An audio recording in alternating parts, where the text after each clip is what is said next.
Good evening বন্ধুরা। ভাইফোঁটার আগের দিন আমার মা আমাকে দায়িত্ব দিয়ে দিয়েছে যে মামার জন্য একটা গেঞ্জি কিনে আনতে। তো গেঞ্জি কিনতে কোথায় যাব, কম দামে ভালো কোয়ালিটির গেঞ্জি একমাত্র এম বাজারেই পাওয়া যায়, তাই এম বাজারে চলে এসেছি। আমাদের এই এলাকায় বেশিরভাগ লোকই এম বাজারে আসে শপিং করতে, কারণ এম বাজারে সস্তার মধ্যে ভালো কোয়ালিটির কাপড় চোপড় পাওয়া যায়। তো সেটা ধারণাটা একদম ভুল ছিল আমার। এখানে এসে একটা জামার দাম দেখে আমি বুঝে গেছি, দেখছি 800 টাকায় এই কালো গেঞ্জিটার দাম 800 টাকা। ভাবলাম অকাতকে বাহারে, তাই এখান থেকে আমি সরে এলাম।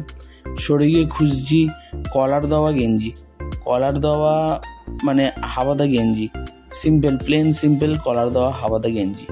তো এখানে কোথাও পাচ্ছি না, অনেক খোঁজাখুঁজি করছি। এখন শীতকাল আসতে চলেছে, তাই সব মোটা মোটা জামা কাপড় দেখছি এখানে চারদিকে। তো দূর দিয়ে দেখতে পেলাম ওই দিকে হচ্ছে একটা কলার দেওয়া গেঞ্জি কাউন্টার আছে। তো ওই দিকটা ধীরে ধীরে যাচ্ছি। তো হ্যাঁ, শেষমেশ আমি পেলাম কলার দেওয়া প্লেন সিম্পল গেঞ্জি। ঠিক আছে, বেশ ভালোই লাগছিলো গেঞ্জিগুলো, হাত দিয়ে কোয়ালিটি আছে কাপড়ের।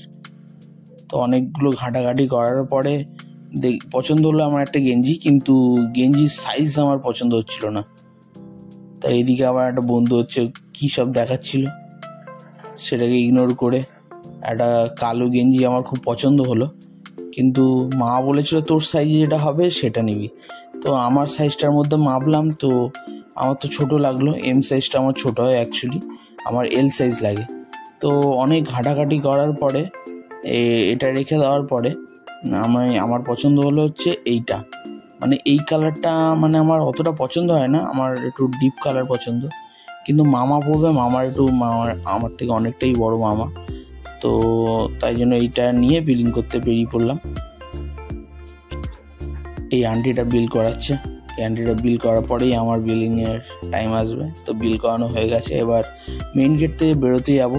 তখন সিকিউরিটি গার্ডকে চেক করে নিলাম। সিকিউরিটি গার্ডকে চেক করানোর পরে আমার শপিং ডান। তো এবার ধীরে ধীরে বাড়ির দিকে যাব। শপিং ডান, এবার যাওয়া যাক বাড়ির দিকে, কথা বলছি।